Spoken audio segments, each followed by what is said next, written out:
우리 성도 여러분 평안들 하셨습니까? 너무 반갑습니다.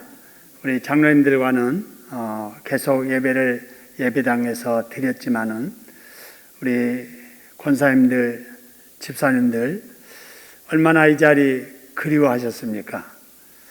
그나마 이렇게라도 모이게 된 거 하나님의 은혜인 줄로 믿습니다. 우리 빨리 더 확진자가 줄어들어서 자유로운 예배 환경이 조성되도록 힘써 기도하면 하나님께서 속히 우리의 기도 응답해 주실 줄로 믿습니다. 오늘 또 믿음 실린 우리의 기도를 들으시고 찬양을 받으실 우리 하나님께서 큰 은혜 주실 줄 믿고 오늘 또 이렇게 모여 예배드리게 하신 우리 하나님께 박수로 감사하겠습니다. 감사합니다. 여러분 많이 그동안에 힘드셨지요? 저도 힘들었습니다. 무엇보다도 여러분들이 없는 이 자리에서 설교를 한다는 것이 얼마나 힘들었는지요.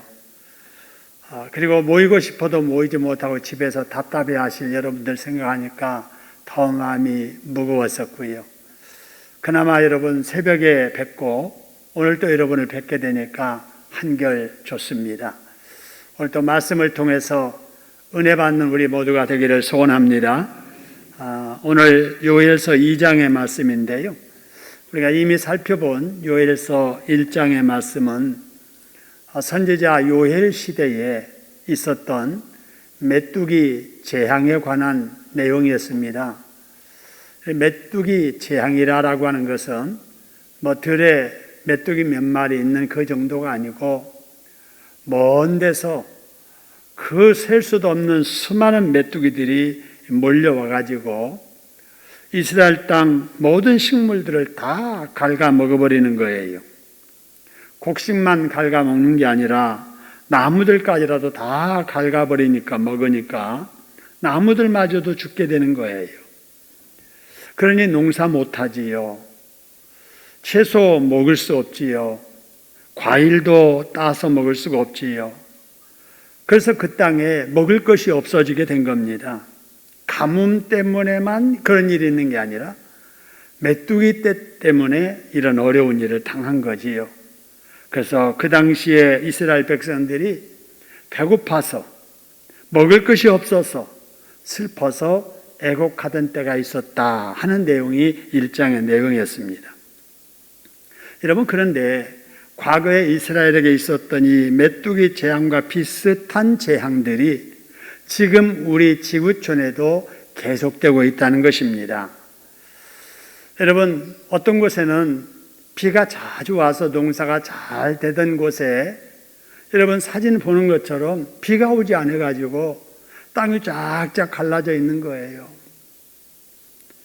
여러분, 또 밑에 있는 그림은 토네이도 지금 그림 같은데 바람의 피해, 우리나라 지역에는 태풍의 피해가 있고 동남아시아 지역에는 사이클론이라고 하는 바람의 피해가 있고 바로 이 미국 지역에는 토네이도와 같은 이러한 바람의 바로 피해가 많이 있습니다. 뿐만 아니라 바로 이 산불이 계속 일어나가지고요. 브라질 같은 데서는 산불이 일어난 지가 1년이 넘었는데도 끌 수가 없습니다. 계속해서 산불이 나는 거예요. 호주, 미국, 우리나라에도 얼마 전에 큰 산불이 났었지요. 또 여러분 밑에 있는 맨 제 보기에 오른쪽에는 사하라 사막에 눈이 와가지고 말이지요. 아니 사막에 눈이 온 거예요. 사막은 뜨거운 나라잖아요. 근데 거기에 눈이 쌓여가지고 낙타들이 어리둥절하고 이게 웬 천지야, 웬 이런 일이 일어났어 이렇게 할 만큼 여러분 세계가 몸살을 앓고 있습니다. 여러분 이런 재앙들이 찾아오면은 사람들은 대부분 이게 보통 일이 아니다. 보통 일이 아니다. 왜 이런 일이 있을까? 이러면서 대부분 그동안에 사람들이 죄를 지어서 그렇다 라고들 이렇게 말을 합니다. 여러분 맞는 말이에요. 로마서 8장 27절의 말씀처럼 이 세상에 자연이나 또 사람이나 고통당하고 있는 그 근원적인 원인은 첫사람이었던 우리의 시조 아담과 하와가 지은 죄 때문입니다. 그들이 지은 죄, 그들만의 어떤 그 벌이 아니지요. 그들은 인간의 대표였기 때문에 그들 사이에서 태어난 모든 인류가 지금 이 죄의 결과로 어려운 일들을 겪고 있는 겁니다. 더구나 타락한 인간들이 하나님께서 부여하신 자연 질서를 해침으로 인해서 하나님께서 이 우주 만물에 부여했던 질서들이 깨지면서 이러한 재앙들이 일어나는 거예요. 이상기후와 같은 재앙들이 일어나는 겁니다. 여러분, 그러면은 그 당시에 일어났던 메뚜기 재앙에 대한 하나님의 진단은 어떠했을까 하는 겁니다. 하나님께서는 요엘 선지자를 통해서 말씀하시기를 메뚜기 재앙은 그동안에 이스라엘 백성들이 하나님을 떠나서 죄를 지은 것에 대한 벌이 전조 증상으로 메뚜기 증상으로 나타났다, 이렇게 말씀하시는 겁니다. 그러니 메뚜기 재앙을 보면서 너네들 자신을 돌아보아라. 앞으로 하나님의 진노의 날이 임하게 될 것이다. 그러니 메뚜기 재앙을 보고서라도 앞으로 닥칠 재난 두렵거든 하나님 앞에 회개하고 대비하라라는 것이지요. 그래서 12절 13절에서는 이렇게 말합니다. 너희는 이제라도 금식하고 그 다음에 뭐하고 그랬어요? 울며 뭐하고요? 애통하고 마음을 다하여 어떻게 하라고요? 내게로 돌아오라. 옷 찢지 말고 마음 찢고 철저하게 회개하고 하나님 앞에 돌아오라. 그러면 13절의 말씀 보니까 하나님은 은혜로우신 분이다. 하나님은 자비로우신 분이다.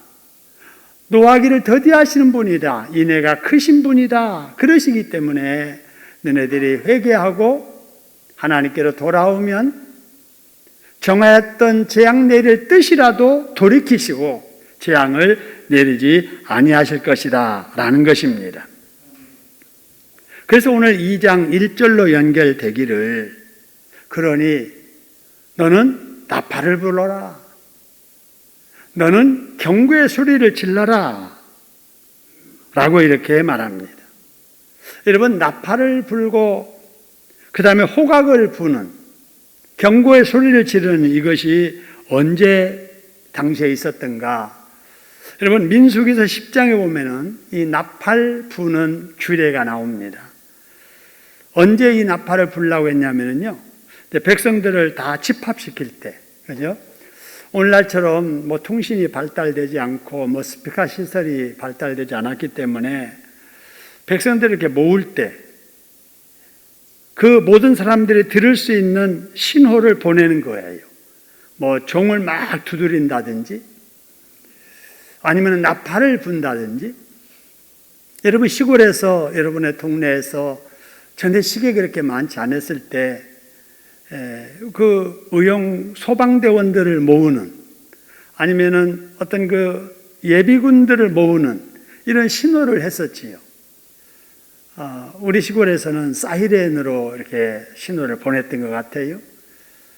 그래서 정오에 부르는 사이렌 소리, 오포라고 그랬습니다.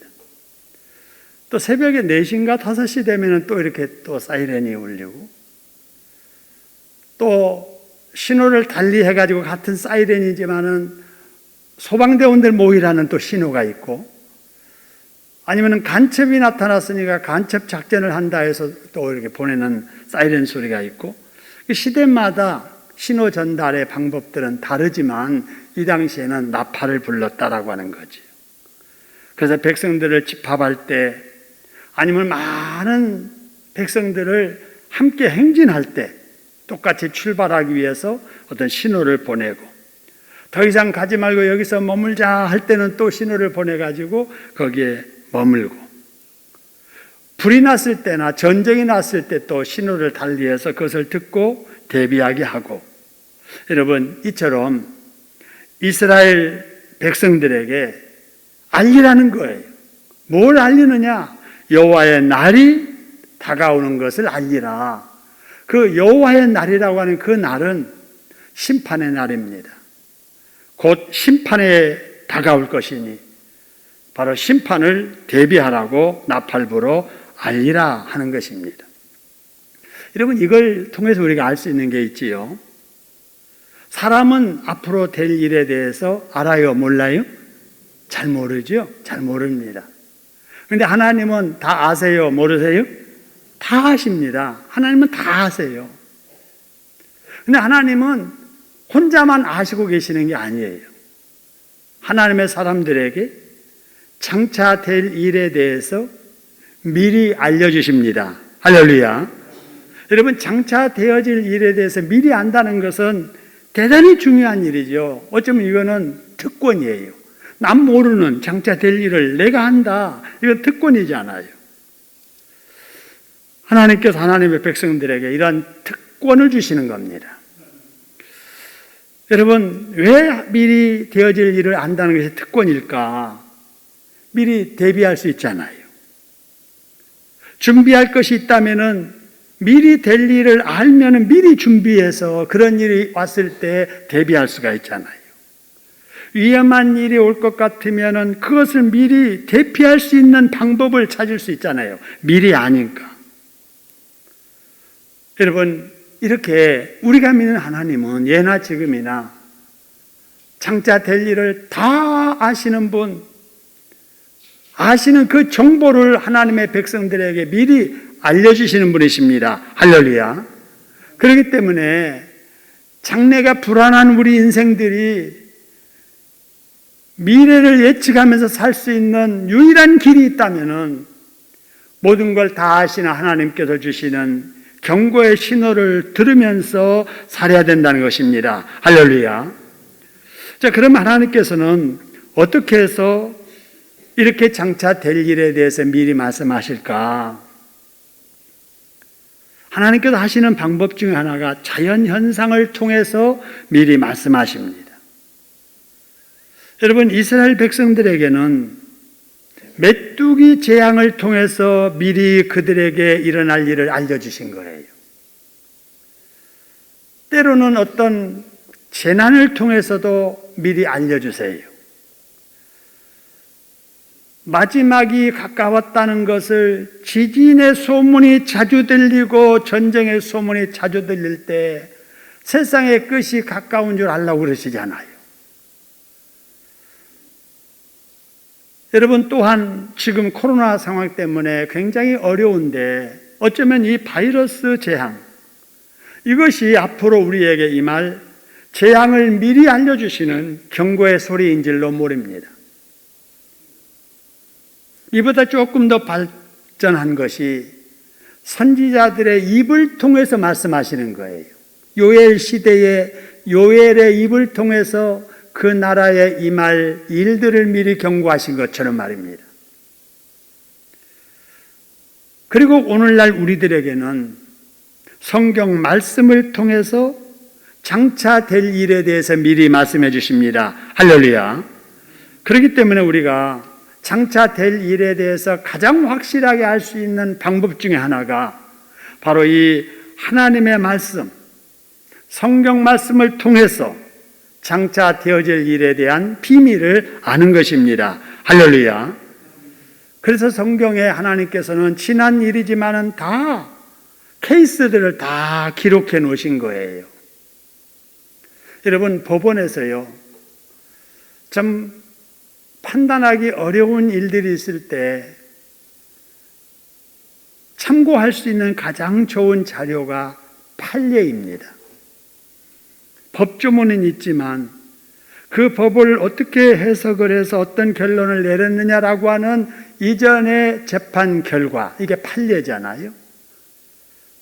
그래서 어떤 일이 그 다음에 일어났을 때, 전에 이 비슷한 사건을 이렇게 결정을 했어 라고 해서 그것을 기준으로 해서 그 다음 판결을 하는 거지요. 여러분, 하나님께서 성경을 우리에게 주신 이유도 그거예요. 하나님께서는 지금이나 그때나 변함없이 동일하신 분이세요. 그래서 과거에 복받은 사례가 있다면 그렇게 하면 이 시대에도 복을 받게 될 줄로 믿으시기를 소원합니다. 과거에 이리이리해서 벌받은 예가 있다면 지금도 벌받게 살아가는 그런 사람들은 그 벌을 받는 거예요. 이게 성경이 우리에게 주는 판례이자 하나의 케이스들이에요. 여러분, 에덴 동산에서 일어났던 아담과 하와 사건을 왜 성경에 기록했을까요? 그렇게 기록하신 이유가 있습니다.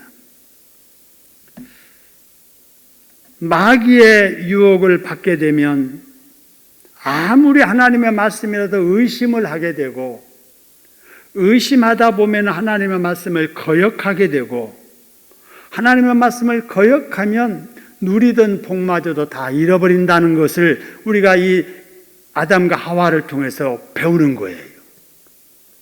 그럼 아담과 하와만 그렇게 하나님 하시느냐? 아니에요.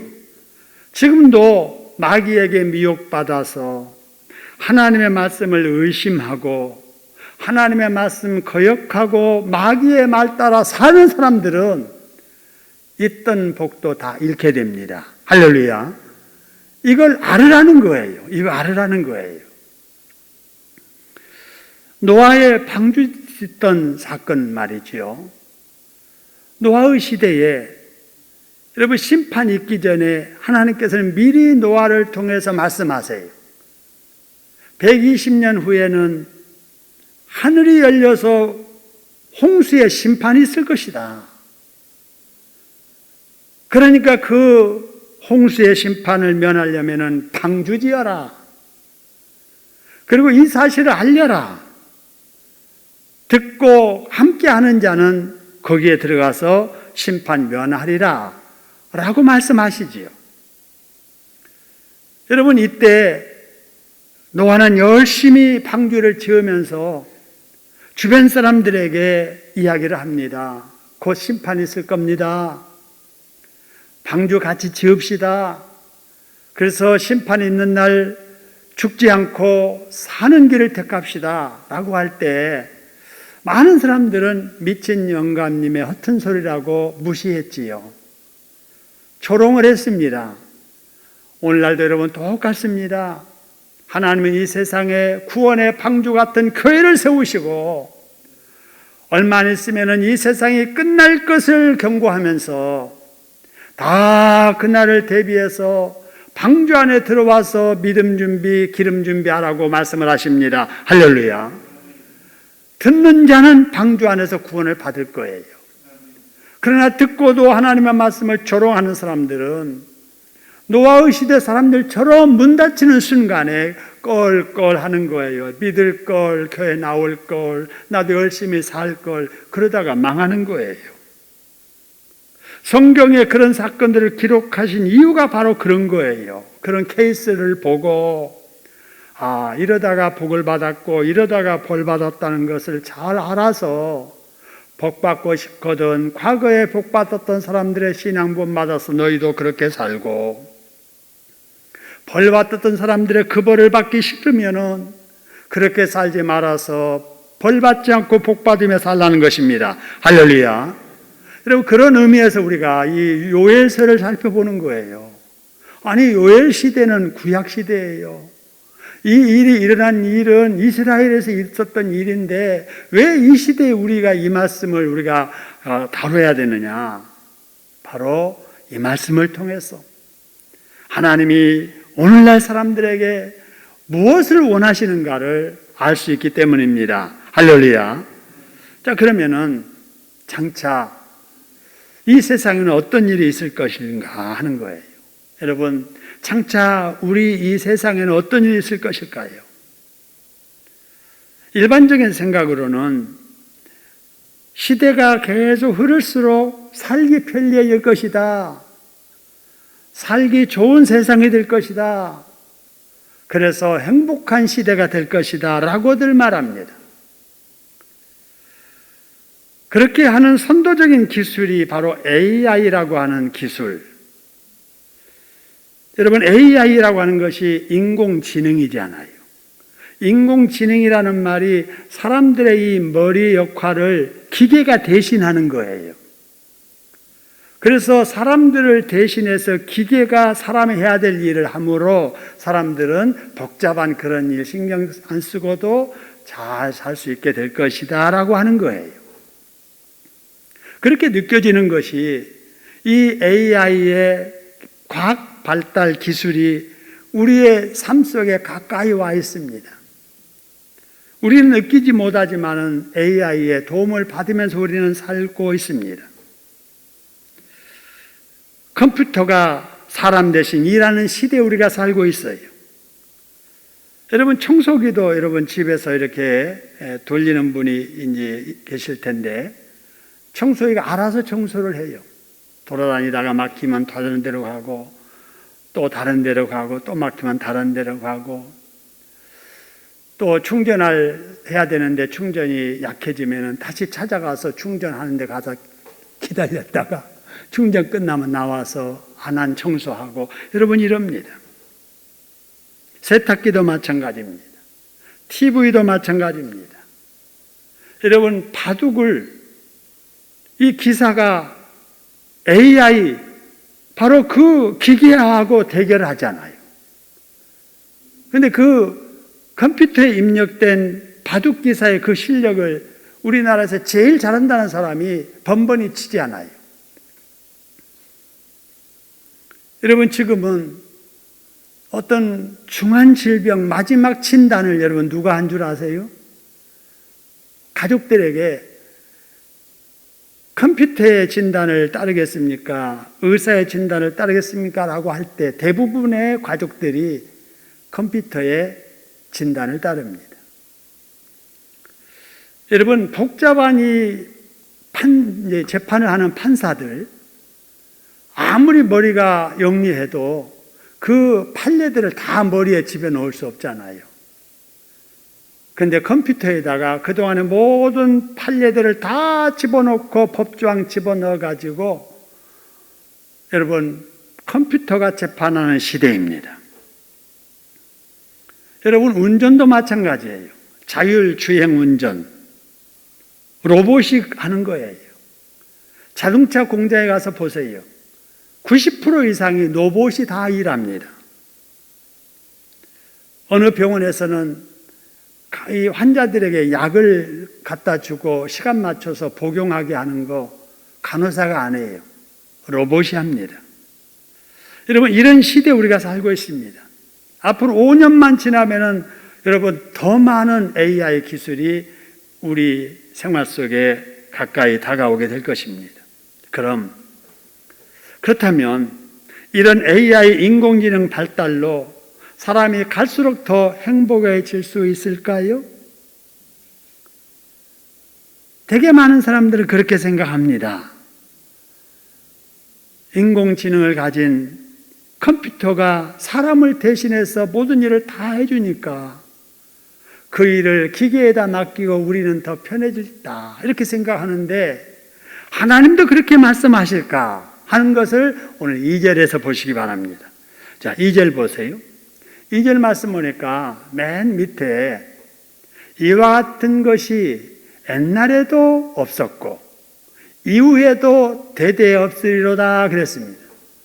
여러분, 이 말을 한문으로 말하면 우리 잘 알죠? 뭐 한다는 거예요? 전무후무할 일. 여러분, 이런 전무후무할 일이 앞으로 계속 있을 거라는 거예요. 그 전무한 그 일이 뭘까 하는 거예요. 한번 생각해 보세요. 전에도 없었고 이후에도 없을 그 일이 과연 무엇일까? 여러분, 그 일이 좋은 일이라면 얼마나 좋겠어요. 갈수록 사람이 행복해지고 살기 편해지겠지요.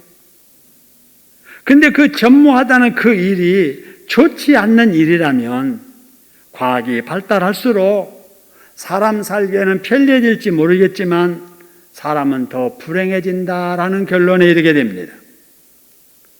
여러분, 그렇다면은 옛날에도 없었고 이후에도 대대에 없을 것이라고 하는 그 일이 뭔가 그게 맨 앞에 나와 있죠. 곧 그랬어요. 곧 보세요. 곧. 어떻고 어떤 날이요 그랬습니까? 어둡고 캄캄한 날. 좋은 일이에요? 안 좋은 일이에요? 안 좋은 일이에요. 짙은 구름이 덮인 날, 안 좋은 일입니다. 안 좋은 일이 있을 거라는 거예요. 성경은 이렇습니다. 여러분, 절대로 앞으로 과학 발달하면 더 좋은 일이 있겠지, 그렇게 생각하면 안 돼요. 편리할지 모르지만 사람이 일자리 기계한테 다 빼앗겨 버리게 됩니다. 그래서 누가 돈을 다 벌게 되느냐? 돈 가진 자가 비싼 기계 갖다 놓고 돈 다 벌어가고, 대학 졸업하고 젊은 나이에 일하고 싶은데 일할 곳이 없는 거예요. 여러분, 얼마나 많은 일자리를 지금 기계들이 다 빼앗아 갔습니까? 그러니까 일자리가 없다는 것은 일이 줄어들어서 없는 게 아니에요. 사람이 해야 할 일을 누가 대신하기 때문에 그래요? 기계가 대신하기 때문에. 그러니까 돈 있는 사람들은 기계 설치해 놓고 가만히 앉아서 돈 버는데, 먹고 살아야 될 사람들은 가서 일당 벌어야 하루 먹고 살고 자녀들 교육시키고 살림해 나갈 텐데 일자리가 없게 되는 거예요. 그래서 여러분, 성경적인 가치관을 가지고 살아가는 사람하고 이런 성경적인 지식 없이 막연한 기대감으로 살아가는 사람하고는 세상 살아가는 방식이 달라지는 거예요.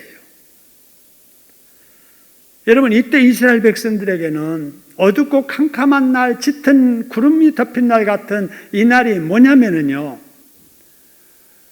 아수르나 바벨론 같은 군대들이 메뚜기 몰려오듯 몰려와서 식물, 채소, 과일 다 뜯어먹듯이 이스라엘 백성들을 수탈해 가게 될 거고 억압할 거라고 하는 사실이에요.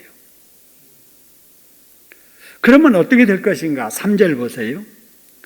그러면 이 세상이 어떻게 될 것인가? 불이 그들의 앞을 사르며 불꽃이 그들을 뒤를 태우리니 그들의, 뭐 같은 땅은 뭐 했다 그랬어요?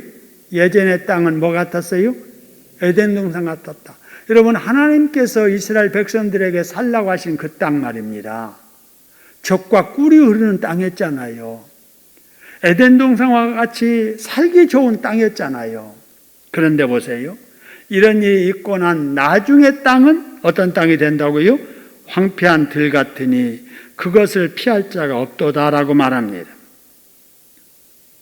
이런 일을 이스라엘 백성들이 당할 것이라는 거예요. 그래서 6절의 말씀을 보니까 백성들이 어떻게 한다고요? 그 앞에서 백성들이 어때요? 질리는 거예요. 세상에 이런 일이 있을 수가 있을까? 그리고 이스라엘 백성들의 얼굴 낯빛이 어떻게 됐다고요? 하얘진 거예요. 겁을 먹어가지고. 좋은 일이 있다는 거예요? 안 좋은 일이 있다는 거예요? 안 좋은 일이 있다는 거예요. 그런데 여러분, 정말 이상한 일이 11절에 나옵니다. 보세요. 누가 그 군대 앞에서 소리를 지르고 그랬어요? 여호와께서 그 군대 앞에서 소리를 지르고, 그 진영은 심히 크고 그의 명령을 행하는 자는 강하니 그랬습니다. 여러분, 이스라엘을 겁먹게 만들고 얼굴이 질려서 하얗게 될 정도의 그 고통스러운 일들을 누가 지금 앞에서 지휘하고 있다고요? 여호와께서. 와, 보세요. 아니, 하나님께서 이스라엘 백성들을 축복하시잖아요. 보호하시잖아요. 그런데 바로 여호와의 이날은 여호와께서 그 악한 군대들 앞에서 치유를 하시면서 이스라엘 백성들을 심판하시는 거예요. 여러분, 왜 그럴까요? 왜 그럴까? 여러분, 우리 하나님께서는 지금도 살아계셔서 이 세상 나라를 다스리고 계시는 줄로 믿으시기를 소원합니다. 그래서 하나님의 사람들이 순종할 때는 누리는 환경을 지켜주시고 보호해 주시고 필요한 것은 더해 주시고 복을 내려주십니다. 할렐루야. 그런데 불순종하고 거역할 때는 여러분 과거 이스라엘을 주변 나라를 통해서 심판하셨던 것처럼 지금도 우리 하나님께서 심판하신다라는 사실입니다. 하나님은 언제나 이래도 좋고 저래도 좋고 그러시는 분이 아니에요. 하나님의 백성들인 이스라엘 백성들이 하나님의 뜻대로 순종해 살아야 되는데 하나님이 복 주셔서 풍족할수록 배부를수록 자유로울수록 주상을 만들고 주상을 꾸미고 우상 섬기고 이 짓 한 거예요. 그래서 하나님께서 안 되겠다. 너희들은 복을 이렇게 죄 짓는 재료 삼고 도구 삼고 사니 너희들은 혼내야 되겠다. 이러면서 메뚜기 떼를 보내서 깨달으라는 거예요. 장차 너희들 이렇게 살다가는 메뚜기 떼 오듯 주변 나라 강대국 너네 나라 와가지고 메뚜기가 살 수 없는 환경 만드는 것처럼 너희들 다 그렇게 수탈해 가고 약탈해 가고 그렇게 할 것이다 라고 하는 거예요. 그래서 우리 하나님께서는 사람들이 심판받아 망하는 걸 원치 아니하시기에 그런 일이 있기 전에 미리 이렇게 경고하시는 것입니다. 할렐루야. 그래서 우리가 어른들이 그러잖아요. 애들 말 안 들을 때 존말할 때 들어. 존말할 때 들어. 하나님이 지금 그러시는 거예요. 해초리를 들면서 존말할 때 들어. 그럼 그러시는 거예요. 여러분, 오늘 우리는 하나님께서 좋게 말씀하실 때 들을 줄 알아야 될 줄로 믿습니다. 질병으로 치시기 전에 작은 거라도 가지고 있는 거 바람으로 불로 불어버리기 전에 정말 얼굴이 하얘지고 겁이 먹을 정도의 그 생각지도 못한 험한 일 당하기 전에 깨달으라는 거예요. 이런 걸 보고라도 깨닫는 사람은요, 절대로 그런 일을 당하지 않습니다. 그래서 하나님께서 말씀하시기를 12절에 이렇게 말씀하십니다. 이런 일을 보고라도 돌아오라. 이런 말을 듣고라도 돌아오라. 울며 애통하며 마음을 다하여 내게로 돌아오라고 말씀을 하십니다. 할렐루야. 지금까지 깨닫지 못했으면 코로나 상황을 보고서라도 깨달으라는 거예요. 여러분, 코로나 바이러스만 무서운 게 아니에요. 코로나 바이러스보다 더 무서운 것이 죄 바이러스라는 겁니다. 그런데 코로나 시대에 살면서도 죄 바이러스에 대해서는 모르는 사람이 있다면 이거 잘못하는 거예요. 아, 눈에도 안 보이지만 이게 바이러스라는 게 이렇게 무섭구나. 바이러스에 우리가 묻으면 안 되는구나. 여러분, 죄 지은 사람 가까이 하면 안 돼요. 죄 짓는 사람 여러분 가까이 이렇게 접촉하면 안 돼요. 그걸 여러분 바이러스를 통해서 경험하면서도 죄 짓는 사람 가까이 하고 죄 짓는 일 끊지 않고 계속하고 그러면 뭐 해야 깨닫지요? 어떤 일 당해야 그런 사람은 깨닫지요? 오늘 여러분 요엘서의 이 말씀 이제라도 금식하고 울면서 애통하고 마음을 다하여 내게로 돌아오라. 여러분 탕자를 향해서 제발 이제라도 돌아오라. 거짓골에서도 괜찮아. 돈 다 탕진해서도 괜찮아. 돌아오기만 해. 문 열어놓고 밤새도록 아들 기다렸던 아버지의 그 심정으로 하나님께서 우리에게 이 말씀 하시는 줄로 믿습니다. 그러면 13절 14절에 하나님은 은혜로우시고 자비로우시고 노하시기를 더디하시고 은혜가 크시사 뜻을 돌이켜 재앙을 내리지 아니하시리니. 할렐루야. 그리고 하나님께서 마음과 뜻을 돌이키신 이후에 그 뒤에 복을 내려주신다는 사실입니다. 할렐루야. 여러분, 우리가 이 코로나 상황에서 이 말씀을 이 시대에 주시는 하나님의 경고의 말씀이자 권면의 말씀으로 여러분 기억할 수 있기를 소원합니다. 그래서 회개해야 돼요. 하나님, 그동안에 제가 너무 잘못했습니다. 배부르다고 너무나도 건방 떨며 살았습니다. 자유롭다고 너무나도 하나님도 없이 살려고 최선을 다한다고 그렇게 살았습니다. 하나님 없이도 행복할 줄 알았습니다. 돈만 가지면, 내 기술 가지면 하나님 없이도 성공할 줄 알았습니다. 예배 생활에 그동안에 충실하지 못했습니다. 전도받아 구원받았음에도 불구하고 전도에 관심 없이 살았습니다. 하나님, 코로나 물러가고 일상 회복되면 더 열심히 잘해보겠습니다. 그러니 지난 잘못한 거 용서해 주옵소서 라고 회개하는 저와 여러분 될 수 있기를 소원합니다. 그래서 집에 계실 때 회개 많이 하시고요. 하나님 앞에 눈물 흘리는 자, 생활이 곤고해서 눈물 흘릴 일이 없어지게 되고, 하나님 앞에 눈물 흘리는 자, 사람 앞에 눈물 흘릴 일이 없어지게 될 줄로 믿습니다. 그래서 찾아온 재난 속히 지나가게 해주실 것이고, 그동안에 잃어버렸던 많은 것들 회개한 이후에 하나님께 더 많이 채워주실 줄로 믿습니다. 우리 안고 있는 약함과 질병 하나님께서 고쳐 낫게 해주실 줄로 믿습니다. 코로나 상황에서도 이런 믿음으로 하나님을 더 가까이 하시다가 이런 복을 받는 저와 여러분 되기를 주님의 이름으로 축원합니다.